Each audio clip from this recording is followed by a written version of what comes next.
सितंबर से एक तरफा गिरावट के बाद 4 मार्च से निफ्टी ने थोड़ी रिकवरी दिखाई। ये देखिए गिरावट और थोड़ी सी रिकवरी। ऐसे में कई लोग अनुमान क्या लगा रहे हैं, बॉटम बन गया। कोई लोग डर रहे हैं। तो तरह तरह की बातें हो रही है। कोई भी इंसान क्लियर नहीं है कि आखिर हो क्या रहा है। तो यहां पर जो चीजें होती हैं जो आपको ये क्लियर करता है वो होता है मैक्रो इकोनॉमिक फैक्टर। जी हाँ, जिसमें इंटरनल और एक्सटर्नल फैक्टर को मैच किया जाता है और तब देखा जाता है कि भैया मार्केट क्या कह रहा है, मार्केट का सिनारियो का क्या है। तो जब हमने इन चीज़ों को देखा तो वहाँ पर मिक्स चीज़ें आ रही। मिक्स यानी कुछ फैक्टर्स ऐसे हैं जो कह रहे हैं कि भैया मैक्सिमम तकलीफ आपकी निकल चुकी है। थोड़े से सिर्फ प्रिकॉशन टाइप वाली चीज़ें बची हुई है जो आपको हेल्प कर सकती है। तो वो अगर प्रिकॉशन जैसी चीज़ों पे हम ध्यान दे लें तो हमें क्या हेल्प होगी और क्या है नज़रिया, इन सब को आज की वीडियो में हम बताएंगे, जिससे आप ये समझ सको कि बॉटम बना है या नहीं बना है या कब बनेगा। ऐसे तो भगवान के सिवा कोई बॉटम बता नहीं सकता है, बट ये जो फैक्टर्स हैं ये बहुत इंपॉर्टेंट है। क्योंकि एक्चुअली जो मार्केट गिरा था उसके बारे में भी हमने डिस्कस किया था कि मार्केट क्यों गिरा है, जो आप लोगों को बताया नहीं गया, छुपाया गया। और ये वीडियो आपने ना देखी हो तो देखिएगा, क्योंकि इसमें भी मैक्रो इकोनॉमिक फैक्टर का ही रोल है। और आज भी अगर बॉटम यहाँ से कुछ भी होता है, नीचे से चलता भी है, तो वो मैक्रो इकोनॉमिक फैक्टर ही सबसे पहले आएगा। तो मैक्रो इकोनॉमिक फैक्टर क्या है जो इस तरफ इशारा कर रहे हैं, इसको समझने की कोशिश करते हैं। तो हम आगे कुछ पॉइंट के बारे में बात करेंगे और उसको एग्जाम्पल के साथ लाइव बताएंगे कि कौन कौन से ऐसे पॉइंट हैं जो हमारे फेवर में जा रहे हैं। जैसे एक एग्जाम्पल के लिए मान लेते हैं कि डॉलर इंडेक्स, ठीक है, तो ये बड़ा इंपॉर्टेंट आता है। या मान लीजिए हमारा क्रूड ऑयल, बड़ा इंपॉर्टेंट क्यों आता है, किस लिए आता है। ऐसे बहुत सारे पॉइंट हैं जो पॉजिटिव है और एक पॉइंट है वो हमारा क्या है, निगेटिव है। तो इस पॉजिटिव ज्यादा है कि निगेटिव ज्यादा है, इनको मिलाते हुए हम चीजों को दिखाने और बताने की कोशिश करेंगे, तो आप ज्यादा बेहतर प्रैक्टिकल लाइव समझ पाओगे कि बॉटम के पास है या नहीं है, जिससे आप डिसीजन ले पाओगे। और अगर स्टॉक मार्केट की कोई भी न्यूज चाहते हो तो ये ब्लू टिक चैनल है हमारा टेलीग्राम का, आप यहाँ से जुड़ सकते हैं, सारी अपडेट देते रहते हैं। और साथ में 22 तारीख को रात में 9 बजे होने जा रहा है एक धमाकेदार सेशन जिसकी कीमत है सिर्फ 59 रुपीज। लिंक डिस्क्रिप्शन में है, ज्वाइन कीजिए। इस गिरावट में कैसे क्या करना चाहिए, कैसे लॉस से बचना चाहिए, कैसे पोर्टफोलियो बनाना चाहिए, क्या स्ट्रेटजी होनी चाहिए, चाहे इंट्राडे की हो, स्विंग की पोजीशन को, सबको कवर करेंगे। यानी हर एक के लिए ये सेशन बहुत ही इंपॉर्टेंट होने वाला है, तो जल्दी से ज्वाइन कर लीजिए। तो दुनिया का कोई भी मार्केट दो चीज़ों से इन्फ्लुएंस होता है, एक है एक्सटर्नल फैक्टर, दूसरा है इंटरनल। एक्सटर्नल क्या हो गया, यानी हमारे देश के बाहर की घटनाएं, जैसे फॉरेन एग्जांपल ट्रंप टैरिफ। और इंटरनल फैक्टर यानी देश के अंदर की घटनाएं, जैसे मान लो कि हमारा इकोनॉमी कैसे ग्रोथ कर रहा है, जीडीपी कैसे है, कैपेक्स कैसे है, राइट। तो ये चीजें हो गई इंटरनल और एक्सटर्नल में। ट्रम्प टैरिफ के डिटेल में हम नहीं जाएंगे क्योंकि हमने कई बार वीडियो बना दी है, बट सिंपल कहानी आपको ये पता है कि ट्रम्प क्या है, हर देश पर टैरिफ लगा रहा है और अमेरिका को ग्रेट बनाना चाहता है। बट इसमें रिजल्ट क्या आएगा कि कहीं ना कहीं ग्लोबल रिसेशन की कहानी बन सकती है जो चारों तरफ चल रही है, और अमेरिका भी रिसेशन में जा सकता है क्योंकि हाई टैरिफ से महंगाई बढ़ेगी, महंगाई बढ़ेगी तो कंजप्शन कम होगा और ग्लोबल इकोनॉमी स्लो डाउन में आ जाएगी। क्योंकि अमेरिका एक ऐसा सेंट्रल हब है कि हर कंट्री एक दूसरे से जुड़ी हुई है, और इंडियन मार्केट में भी यही एक्सटर्नल फैक्टर है जो मार्केट पर असर डाल सकता है, जिसकी वीडियो हमने बनाई है और आपको यहां स्क्रीन पे दिख रही है, जरूर देख लीजिएगा।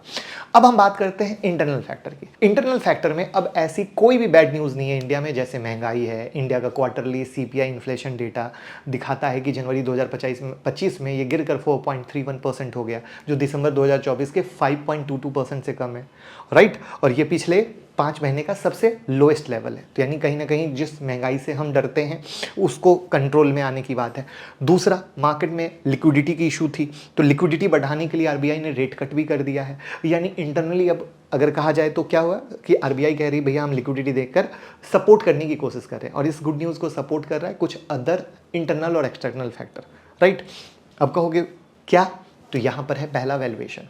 वैल्यूएशन सबसे इंपॉर्टेंट फैक्टर होता है, इतना इंपॉर्टेंट कि इंटरनल फैक्टर और एक्सटर्नल फैक्टर से पहले प्रायोरिटी इसको दी जाती है। जैसे जब मार्केट हाई से गिर रहा था तो क्या हो रहा था कि अरे भैया वैल्यूएशन के कारण ही तो गिरा है, और इसलिए इंडियन मार्केट क्या हुआ, हाई से एक तरफा गिरा। और कोई भी आर्टिकल देख लो, हर जगह सिर्फ यही वैल्यूएशन है, दूसरी कंट्री के वैल्यूएशन सस्ते हैं, राइट। लेकिन अब इतनी गिरावट के बाद क्या हुआ, वैल्यूएशन कंट्रोल आया, वैल्यूएशन सही लेवल पे आया, राइट। निफ्टी 50 के करंट पी है 20, जो कि पिछले 10 साल के मीडियन पी 23.5, 5 साल के मीडियन पी 22.6 और 3 साल के मीडियन पी 21.9 से नीचे। और इतना ही नहीं, आपको जानकर हैरानी होगी कि इंडिया का निफ्टी 50 का पी यूएस के डाउ जोन्स के पी से भी नीचे जा चुका है। डाउ जोन्स का करंट कितना है? 23.36, जो हिस्टोरिकल एवरेज से 10% ज़्यादा है। वहीं निफ्टी 50 का करंट 20 जो है 20 है और पी क्या है? 5 हिस्टोरिकल पी से नीचे ट्रेड कर रहा है। तो अब आप समझ लो कि वैल्यूएशन के लेवल पे हम कितना निचोड़े जा चुके हैं इस गिरावट में। और इतना लो वैल्यूएशन के पीछे की वजह है ह्यूज सेल ऑफ। इंडिया में 5000 से ज़्यादा शेयर लिस्टेड हैं, इनमें से 953 स्टॉक 20 से 30% गिर चुके हैं। 1142 स्टॉक ऐसे हैं जो 30% से 50% तक गिर चुके हैं।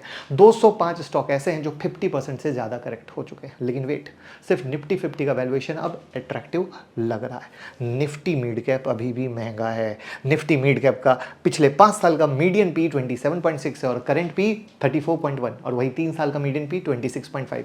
यानी निफ्टी मिड कैप में क्या है? गिरावट की जगह बची हुई है। गिरावट होना बनता है, तभी सही वैल्यूएशन पे आएंगे। लेकिन अगर स्मॉल कैप इंडेक्स की बात करें तो पिछले 5 साल का मीडियन पी 28.8 है और करंट पी 26.6 और पिछले 3 साल का करंट जो मीडियन पी है वो 24.6। यानी स्मॉल कैप 5 साल के बेसिस पर फेयरली वैल्यूड है, लेकिन 3 साल के बेसिस पर ओवर वैल्यू। यानी मामला क्या हो गया? डाइसी हो गया। फिर आता है dollar index, second most important factor. Dollar index emerging market के लिए बहुत ज़्यादा मायने रखता है, मतलब मार्केट को हिला सकता है। आपको कैसे? तो डॉलर इंडेक्स बेसिकली यूएसडी की स्ट्रेंथ बताता है। अगर डॉलर इंडेक्स गिर रहा है मतलब यूएसडी कमजोर हो रही है, और डॉलर इंडेक्स उठ रहा है मतलब यूएसडी मजबूत हो रही है। और यूएसडी का स्ट्रांग होना मतलब कि दुनिया की अदर करेंसी इंक्लूडिंग आईएनआर का वीक होना। डॉलर इंडेक्स अभी 103.65 पर चल रहा है, जो कि अपने 52 वीक हाई 110.18 से काफ़ी नीचे आ चुका है। और आपको अगर ना पता हो तो मैं बता दूं, जब भी डॉलर इंडेक्स 108 के पास चला जाता है तो भैया वहाँ से हमारे मार्केट में गिरावट आता है, और जब ये गिर के नीचे आता है तो हमारे मार्केट को सपोर्ट मिलता है। तो वीक डॉलर इमर्जिंग मार्केट के लिए गुड न्यूज़ है, क्योंकि इससे उनका डेट रीपेमेंट आसान हो जाता है, एक्सपोर्ट बढ़ते हैं, फॉरेन इन्वेस्टमेंट आता है और कमोडिटी प्राइस उनके फेवर में आते हैं। तो डॉलर इंडेक्स के गिरने से और वैल्यूएशन के अट्रैक्टिव होने से एफआईआई जो कि ह्यूज सेल कर रहे थे इंडिया में, अब सेलिंग कम कर दी है। गौर करना, अब उनके सेलिंग का पैमाना गिरता जा रहा है। जी हाँ, पहले जैसी दबा के सेलिंग नहीं कर रहे हैं, राइट। तो ये है थर्ड इंडिकेटर, ठीक है, एफआईआई। जो डेली डेटा देखिए आपके सामने है कि सेलिंग कहाँ किस लेवल पे थी। 28 फरवरी को 11,000 करोड़ की सेलिंग थी, जो कि कम होते होते 10 मार्च को 485 करोड़ पर आ गई। और देखा जाए तो अब 2,000 करोड़ के आसपास की सेलिंग डेली होती दिख रही है। यानी उनको भी दिख रहा है कि जब हम बेच रहे थे उस समय कितने महंगे वैल्यू पे था और अब नीचे में बेच रहे हैं तो कितना फर्क है। ये फर्क को नोट कीजिएगा, डॉट कनेक्ट ऐसे ही होते हैं। इंडियन मार्केट के लिए ये 3 फैक्टर एक पॉजिटिव सेंटीमेंट की तरफ इशारा कर रहे हैं, और यही रीजन है कि आप यूएस मार्केट में इतनी बंपर गिरावट हुई बट हम नहीं गिरे, राइट, ठीक है।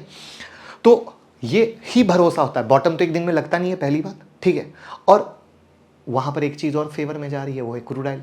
इंडिया क्रूड ऑयल इंपोर्टर है, राइट। तो क्रूड ऑयल की प्राइस बढ़ने से इंडिया में ट्रांसपोर्टेशन कॉस्ट बढ़ता है, गुड्स महंगे हो जाते हैं, ये ठीक है। लेकिन गुड न्यूज़ ये है कि क्रूड ऑयल के प्राइस क्या है? अब कंट्रोल में है। इंडिया के लिए 70 से 80 डॉलर पर बैरल का क्रूड प्राइस बेस्ट होता है।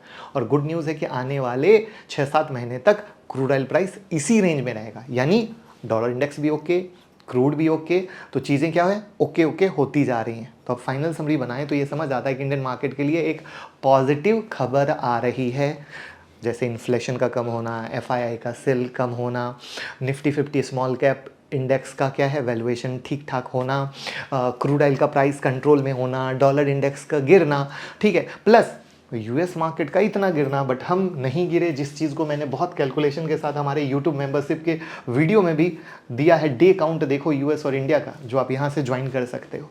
तो ये सारी चीज़ें बहुत ही फेवरेबल जा रही, बट एक रिस्क बना हुआ है, ट्रंप का टैरिफ एक्शन, जिसका खुलासा कब होगा? 2 अप्रैल को। 2 अप्रैल को वोलेटिलिटी बन सकती है। 2 अप्रैल को क्या कैसे नाटक होगा, वो नाटक ही मार्केट का रिस्क फैक्टर क्रिएट कर सकता है। तो यानी क्या है, 80% दुख झेल चुके हो, सिर्फ 20% सा बचा है। 20% भी कोई कह नहीं सकता कि गिरेगा ही गिरेगा, यानी मार्केट साइडवेज हो के आपकी पोजीशन को कटवा देगा। रिटेलर तो सबसे पहले कटेंगे, वहाँ पे स्मार्ट इन्वेस्टर या बड़े प्लेयर धीरे धीरे अपना बॉटम में धीरे धीरे माल लेते रहेंगे और विजन रखेंगे 3 से 5 साल साल का। तो अगर आपका विजन हो 3 से 5 साल का तो विचार कीजिए मार्केट में और इस बॉटम में अच्छे डाइवर्सिफाइड पोर्टफोलियो तलाशने की कोशिश कीजिए। अब आप कहोगे कैसे तलाशने की कोशिश करें, तो उसको भी मैंने यहाँ पर लगातार बनाने की कोशिश की है। अगर आपके सामने वीडियो दिख रही हो तो आप जरूर देखिए और ज्वाइन कीजिए और फॉलो करते रहिए।